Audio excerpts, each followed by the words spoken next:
अन्य महत्वपूर्ण समाचार રાજકોટથી સામે આવી રહ્યા છે।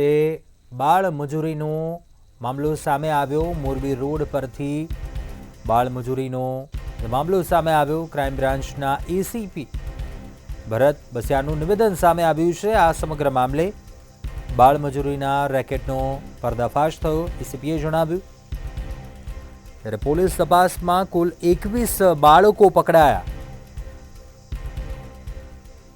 જેમાંથી 16 બાળકો સગીર હોવાનું સામે આવ્યું છે।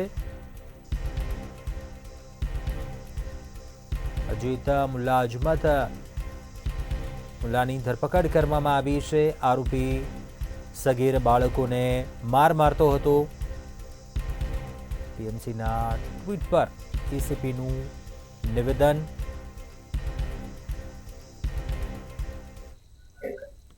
કારીગરો કામ કરતા હોય છે। આ કારીગરોમાં કોઈ બાંગ્લાદેશી નાગરિક આવીને કામ કરતો હોય છે કેમ તે બાબતની તપાસ લોકલ પોલીસ સ્ટેશન અને એસઓજી બ્રાન્ચ કરતી હોય છે।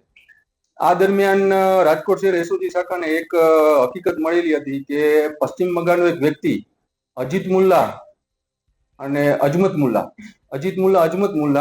પોતે નાના બાળકો, સગીર વયના બાળકો પાસે ઇમિટેશનનું કામ કરાવે છે। જે આધારે આપણે જૂના મોરબી રોડ ઉપર આવેલ રાજનગર સોસાયટીમાં એક ભાડાના મકાનમાં તપાસ કરવામાં આવી હતી, પણ એ દરમિયાન એ મકાનમાંથી કોઈ પણ આવો વ્યક્તિ કે આવા કોઈ પણ બાળકો મળી આવેલ નહીં।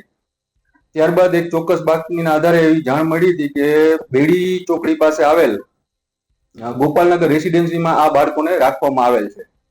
જેથી એ જગ્યાએ તપાસ કરતા ત્યાંથી 18 વર્ષથી નાના 14 બાળકો અને બીજા 18 વર્ષથી મોટા 18 થી 22 વર્ષ સુધીના બીજા 5 વ્યક્તિઓને મળી આવેલ હતા। જે વ્યક્તિઓને જોતા તેમના શરીરે ઈજા અને ઉજળાના નિશાન હતા, તેની માટે તેમને તાત્કાલિક મેડિકલ સારવાર માટે સિવિલ હોસ્પિટલ મોકલવામાં આવ્યા હતા।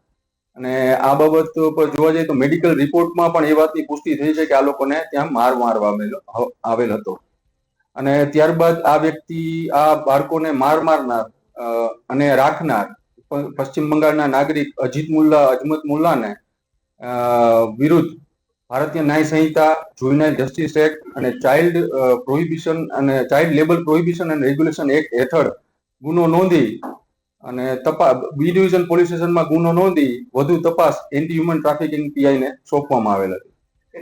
બનાવની ગંભીરતાને જોઈને એસઓજી બ્રાન્ચ તથા એએચટી બ્રાન્ચની અલગ અલગ ટીમો બનાવીને આ આરોપીને પકડવા માટેની તજવીજ કરતા હતા। ત્યારબાદ એક ચોક્કસ બાતમીના આધારે આ આરોપીને પકડી લેવામાં આવેલ છે અને આ આરોપી સાથે બીજા 2 અન્ય સગીર બાળકો પણ મળી આવે છે, જેમના શરીરે પણ જોતા તેમને પણ ખૂબ માર મારેલા હોયના અને ઈજાના નિશાન હતા।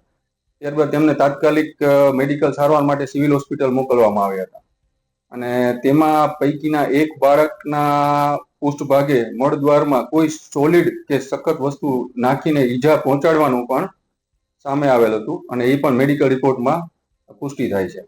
અને આ મેડિકલ તપાસ આધારે પણ આપણે પણ તપાસ કરતા પણ આ વ્યક્તિએ જ આ કૃત્ય કરેલા જાણવા મળે છે। તમામ બાળકો છે, કઈ રીતે